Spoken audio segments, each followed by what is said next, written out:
KM Queen Soya yang tiba dari Balikpapan, Kalimantan Timur dengan membawa penumpang 471 orang tidak menerapkan protokol kesehatan terhadap seluruh penumpang. Selain tidak jaga jarak, penumpang ditemukan berdesakan di pintu dan tangga kapal. Akibat dari kejadian ini, pihak Syah Bandar menegur pihak kapal dan juga Ketua Buruh Pelabuhan Nusantara.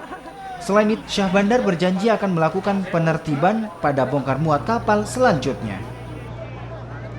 Penumpang yang tiba di Pelabuhan Parepare semua sesuai dengan protokol kesehatan, melengkapi semua dokumen perjalanan. Jadi memang tadi ada beberapa buruh yang sudah masuk standby di depan pintu kapal untuk naik, mengambil barang penumpang ya, sehingga petugas yang ada di pintu kapal tidak mengizinkan, sehingga di sana terjadi tumpukan buruh karena belum diizinkan ke atas. Nah, dari Samarinda, Pak. Mau ke Palopo. Palopo. Itu kan baru libur. Iya, Pak.